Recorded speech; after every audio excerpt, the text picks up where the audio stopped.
大家好啊！好耐冇響呢個，好耐冇錄呢個 Q&A 咯。係喎，係搞咩咧？啊，因為之前咧就真係自己私人事就太忙啦，咁啊、哦變咗都隔咗好耐。即係你見之前斷斷續續咁出咧，推到最後都仲已經係用晒都冇嘢出。所以而家嚟緊呢幾集咧，嗱大家都知道我係一次過錄噶嘛，咁、所以嚟緊呢幾集你會見到啲問題比較耐少少之前，但係希望未來啦。因為我應該啱啱都網上面公佈咗咧，我其實離開咗之前公司㗎，咁就暫時呢一刻啊，未有嘢搞嘅，咁啊所以嚟緊應該都會出翻正常啲時間啦。咁當然啦，未來如果我無端端發咗達咧，可能或者揾到間即係每個月俾十皮八皮我嘅公司咧，咁我都會瞓身過去嗰邊做嘢。咁早發夢，都唔係都晏晏地㗎啦，OK 啦。嚟啊！嗱，唔答問題啊！係好啦，咁啊第一題啊 Skypen 咁就問啦，以為呢個好學術性啊，咁啊問下光圈嘅直徑同進光量嘅關係，咁啊唔同焦距嘅鏡頭咧，喺同一個光圈值即係進光量會唔會唔同咧？同埋會唔會有相差1級以上咧？例如即係佢又俾咗例子啊，用一支500-5.6啦，同埋70-200-2.8都係響收到5.6光圈嘅情況之下，邊一個嘅進光量會更加大啊？又或者即係70-200-2.8啦，咁啊用2.8嘅時候，光唔同呢個即係大家都用緊最大光圈啦，500用緊5.6嘅時候，邊個進光量會多啲咧？咁樣點啊？有冇咩講法呢個你？點解要研究呢個問題咧？其實我覺得冇乜所謂喎，即係可能佢對呢個要知道即係。探求知識咯，係啊係啊，咁但係其實如果呢個問題咧，簡單嚟講嗱，大家知道咧，如果光圈咧，佢嗰個數值啊，係即係越大，佢即係實際光圈個 physical 嘅嘢係越細噶嘛，係啊，係咪咧？係啦，咁同埋咧，如果你留意佢嗰個代號啊，細 f 嗰個代號啊，隔離係有一斜嘅，跟住先至係個光圈值。咁點解會咁樣咧？其實咧，正正就係因為希望咧，唔同焦距情況之下咧，你可以計算到佢個進光量。即係如果大家都係5.6咁啦，好似下面做例子，都無論任何焦距嘅5.6光圈個進光量都係一樣嘅。係啊，係啦，我就係覺得咧，太多人咧，成日想研究呢樣嘢咧，跟住就搞到咧，其他人會搞錯晒嘅 concept。係，即係呢樣嘢咧，其實喺另外一個問題咧，就係有啲朋友會話：喂，中片幅嘅鏡頭係咪其實個入光量會多過135嘅鏡頭咧？咁樣其實係唔會嘅，同一個光圈之下，佢其實呢個計法就係為咗簡便大家統一呢件事啊。係啊，但係咧，你可以話係因為佢成個感光元件個面積大咗，所以咧佢納入落去嘅光係喺同一個光圈之下係多咗嘅，即係因為個面積大啊嘛。咁如果你個感光元件成張台咁大，咁梗係要更加多嘅光量入去啦。咁但係其實最終你都係面對一個問題，就係你都係用翻嗰個高光圈範圍 ISO 嚟去影嗰一個環境嘅啫嘛。唔理你用咩片幅、咩鏡頭，其實你都係即係呢個環境用緊800 ISO 50分1秒。就係5.6光圈啦，咁你咩鏡頭都係用緊呢樣嘢噶啦，除非支鏡頭因為個鏡片差、個透光差，佢減咗光，嗰個係另一樣嘢啦。係啦，咁嗰樣另外一樣嘢啦。咁但係其實你研究咁多嘢咧，反而就搞到咧周圍啲人咧就越嚟越亂啦。即係就算我哋而家咁樣講完咧，可能聽完嘅咁多朋友咧，都總有3幾個咧就會開始混淆啊！即係喂，原來唔同光圈喺唔同鏡頭上邊嗰個入光量都有唔同啊，咁樣跟住佢就開始咧就以為，喂，係咪 Tele 嗰支咧？其實我唔覺意已經講到呢個程度咯，係啊，即係我其實就好唔希望其他人會咁樣樣咯。我反而就係覺得，既然你喺即係真係影嗰張相嘅時候，喺嗰個環境，你用咩機咩鏡頭，其實大致上都係用翻嗰個 setting 啊。點解你仲要將嗰件事簡單複雜化咧？係咯，我就唔係好明呢樣嘢咯。不過咁最終就係要記住，總之同一個光圈，無論你用咩鏡頭、咩焦距嘅鏡頭，理論上就係佢就去到嗰個即係或者 sensor 或者曝光面嗰個光度，到最後嗰個光量係一樣嘅。係啦，就係咁解。即係其實佢點解要用呢個計法，即係 F over 呢一個光圈值咧？其實就係為咗要大家唔好咁容易混淆咯。總之就係要一樣。如果唔係，其實咧件事就會變到好複雜噶啦。係啦。咁所以我都唔解釋太多，或者我遲啲拍啲片嚟講解下啦。但係即係如果喺 QA 呢度，我就覺得即係因為都要畫圖啊，我又費事喺呢度畫啦。即係畫圖先會明嘅，其實成件事係啊，即係如果你想即係叫做打爛沙盤問到篤嘅話咧，我覺得你可以個別自己再深入揾網上面一啲資料嚟去睇咯。但係我都唔係好希望咧，即係好似嗰件事出自我哋口咧，又變相令更加多嘅人咧，更加多嘅誤會咁樣樣啦。即係尤其是唔同片幅，究竟嗰個鏡頭入光係咪真係個光度唔同啊？嗰啲咁嘅嘢咧，真係唔好再搞啦。因為其實咧有好多朋友真係聽完之後就會覺得哇 M43咧就嗰個入光量係少啲，咁跟住就好似同一個環境要用慢啲快門咁樣，用中片幅咧就個快門唔知點解快啲咁樣樣，即係完全個 concept 錯鬼晒。係咁啊，真係無謂啊，其實係啦，咁。都係嗰句啦，就係唔需要太混淆嘅。總之5.6光圈，任何焦距，你嗰個光度都係一樣嘅。係啦，就係咁樣啦。咁下面佢仲有一個，即係譬如用即係例子啦，用2.8，即係你一支係2.8最大光圈嘅時候，同5.6最大光圈嘅時候，邊個進光量會大啲？梗係2.8嗰個大啲咯。係啦，但係你係相對喺同一個位。不過呢啲真係太〜即係要講到好深入啦，我就唔講得太深入啦。係啦。好，下一題啦。喂，Carl 咁就問啦，E-mount 旅遊鏡嚟講啊，咁啊 Sony 嘅24-105G 畫質會唔會好過騰龍嘅28-200咧？定係唔差太遠咧？咁樣，你有冇感覺啊？就其實我冇比較過，因為嗱，一來我冇比較啦，二來咧。24-105我近乎冇用過，即係我自己冇擁有過呢支鏡頭，我都冇擁有過。開工嘅時候咧，有某啲即係以前有啲公司佢本身係有買呢支鏡頭，我就焗住用咁樣樣咯。咁但係你即係我會唔會攞佢嚟攆下嗰個畫質點樣咧？我就冇詳細攆過嘅。咁兩支鏡頭嗰個年期都爭咗好多嘅一定時間啦。其實我就都唔係好肯定話到俾你知。係咪真係24-105好啲咯？24-105直情係差唔多係最早期嗰紮 full frame 嘅 E-mount 鏡咁滯㗎啦。咁但係就支騰龍28-200雖然啦，即係有傳聞就講話今年有機會更新啦。但係其實都實際都唔係出咗好耐嘅。不過我覺得計方便程度咧，我自己就覺得28-200騰龍嗰支咧就方便啲嘅。因為 Sony 支24-105我自己覺得啦，就比較大支啲嘅。咁如果你話旅行嚟講咧，我盡量細咯，我會即係你都寧願揀28-200。係啊，我都帶多支 Ultra Wide 咯。我都覺得係咁樣，因為尤其是咧呢支鏡頭都可以話係騰龍咧近年叫做最散招牌嘅一支鏡頭，應該係最賣得嘅一支鏡頭。係啊，我諗咁多人買都冇乜投訴嘅時候咧，應該呢支都我諗你自己用落都會應該滿意。因為出到7倍光學變焦嘅或以上嗰啲天涯鏡嚟講咧，呢支個質素真係都我覺得暫時呢一刻都係數一數二嘅。係啊，咁所以就唔需要話比24-105都唔夠5倍。係啊，個倍數唔同嘅，咁你就算24-105好過佢，但係個便利度都係唔係好及支28-200咯。我自己就咁諗啦。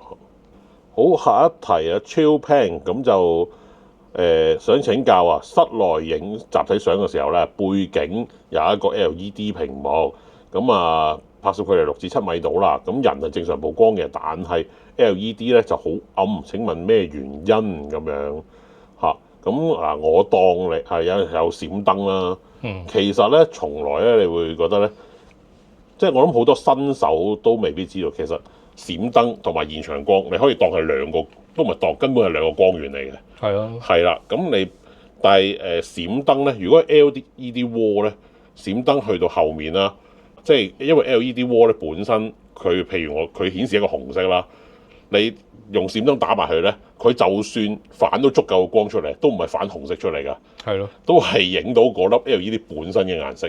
係啦，係啦，咁所以咧，如果你影嘅時候，譬如啦，你試下唔開閃光燈，你會發現咧，可能後面屏幕後即係 LED 窩係冇嘢嘅，或者好暗。咁你再溝埋一個閃燈造成嘅白光，你咪後面成個牆咪白晒咯。嗯，係啦，其實就係咁樣嚟嘅啫。咁同埋咧 LED 窩咧好多時啦，即係佢唔預你攞嚟影相嗰啲咧，好多時佢自己都係逐行咁樣顯示嘅，即係只係佢閃得比較快啲。所以我哋肉眼唔係好覺嘅啫。咁但係影相你用好快嘅快門、好短嘅快門嘅時候咧，其實佢可能咧當時只係掃緊2、3行顯示緊，其他行咧係冇顯示，咁咪變相咧你根本就影唔到其他行列嘅影像咯。咁啊，所以會容易出現呢個情況啦。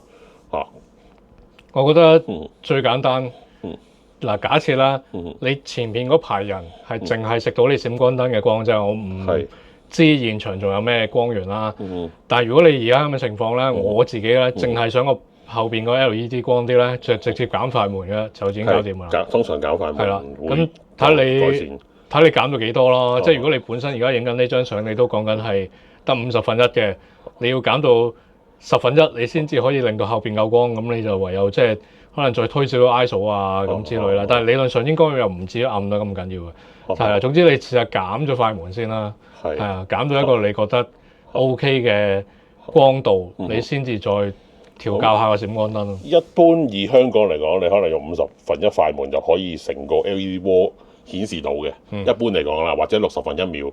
咁但係如果佢真係對個閃光燈個反光太過敏感咧，其實我可以建議你咧，你推少少 ISO，減翻少少支閃燈。係啦，咁令到咧佢後面個窩反光力，即係反射你個燈嘅光減少。嗰個比例上，譬如我頭先講啦，佢顯示緊紅色，你仲有個白光，咁個比例上佢紅光多啲嘅時候，咁咪容易啲顯示翻後面個 LED 窩嘅顏色出嚟咯。但係如果有啲咧，我自己試過啦，應該係嗰個 LED 窩嘅問題係冇得救，冇辦法。即係你一打燈咧，佢成個 LED 窩就白色噶啦，係灰晒。係啦，我有遇過嘅，咁嗰啲就冇計啦。係啦。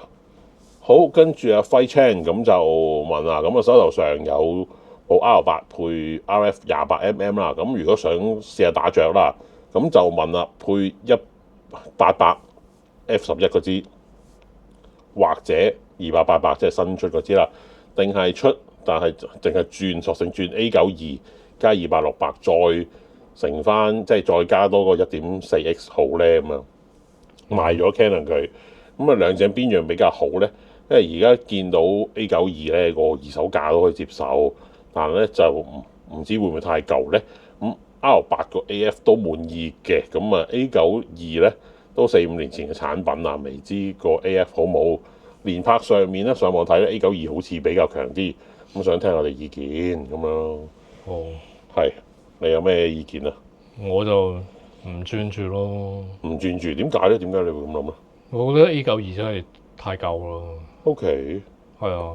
但係我覺得 A92個性能嗱，始終如果你以機論機咧 ，R8係 Canon 嘅系統裏面最 low end 嗰部嚟噶嘛。係。但係 A92咧。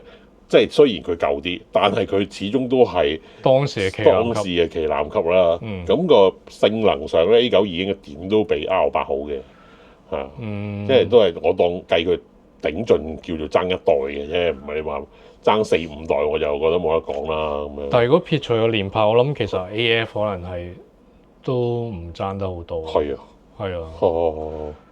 咁即係純粹個人感覺啫，係啊，冇得實際比較啦，因為真係太耐啦，亦都唔會特登咁樣再比較翻。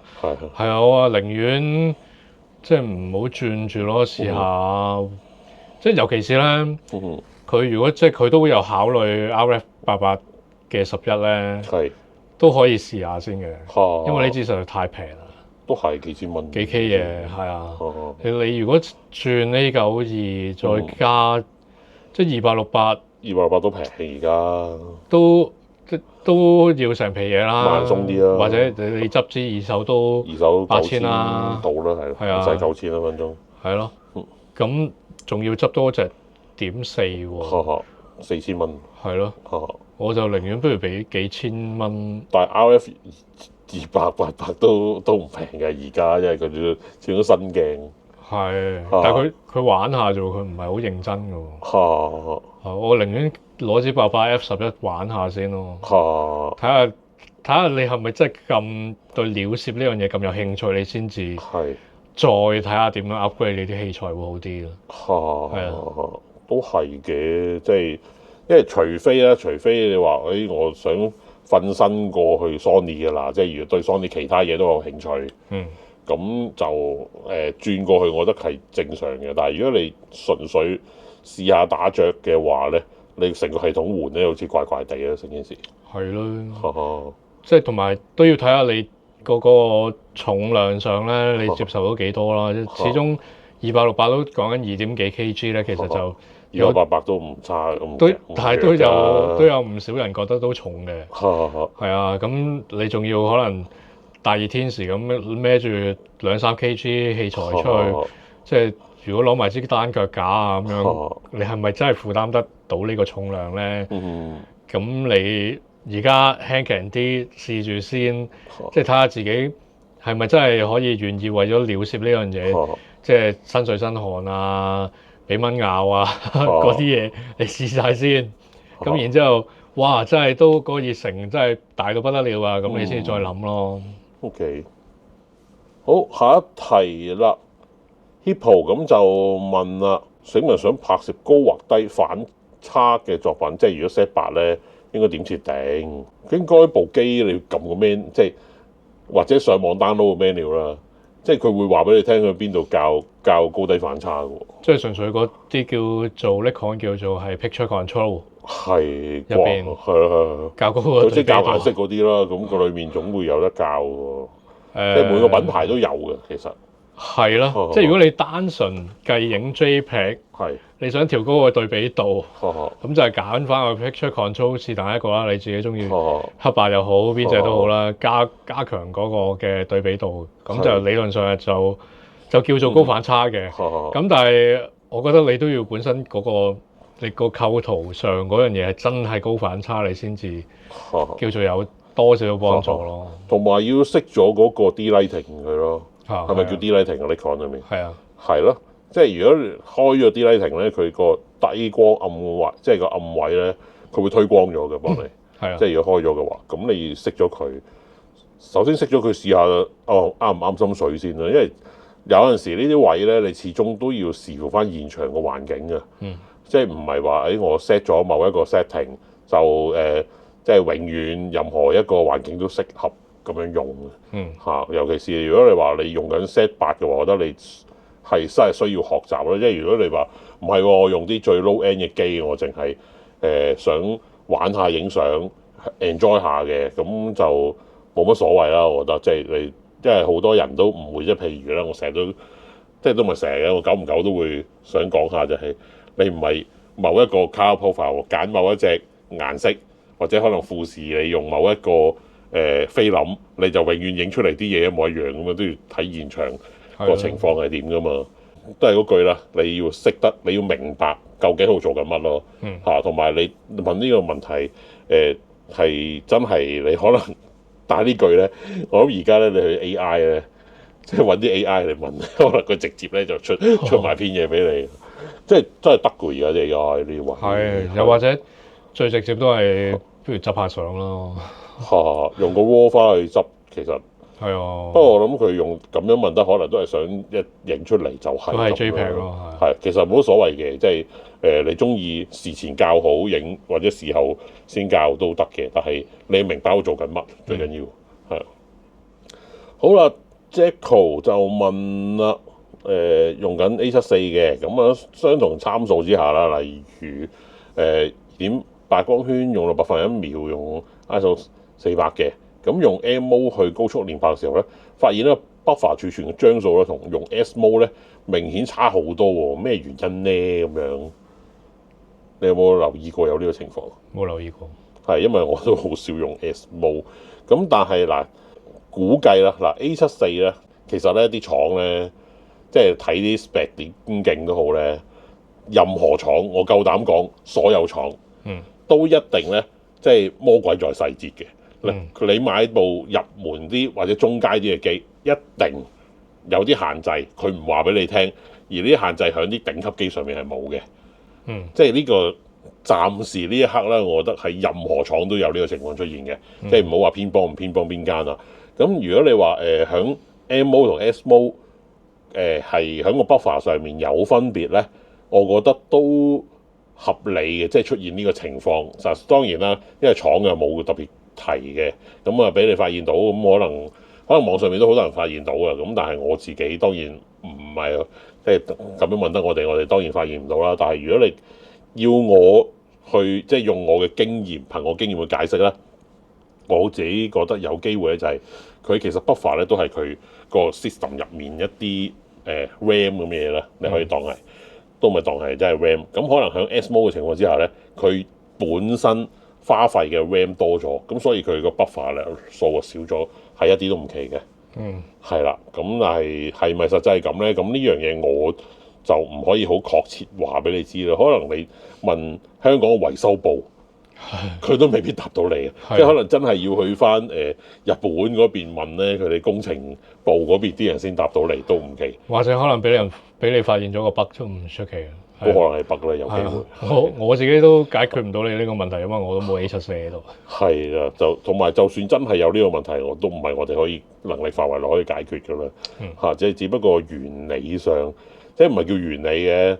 好似我頭先咁講啦，總之中入門嘅機咧，好多睇個規格好勁，但係一定係有啲魔鬼在細節，你唔知。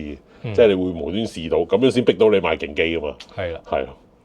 好啦，跟住 AO9930咁啊，問下富士鏡嘅選擇啊，咁啊想入支微距鏡，咁啊想有 AF 嘅，咁啊支60就太舊咯，30咧覺得咧就太近啦，咁跟住咧鏡頭前加燈咧就好似即係好難用盡嘅放大率啦，就好似得翻支80可以揀喎，但係又好似好貴好大支喎，想問下我哋啊，騰龍支90同適馬支105兩支無反短期內會唔會有 X mount 咧？咁樣唔知嗱，當然我哋唔可能知啦，即係佢哋啲公司嘅內部嘅秘密嚟噶嘛。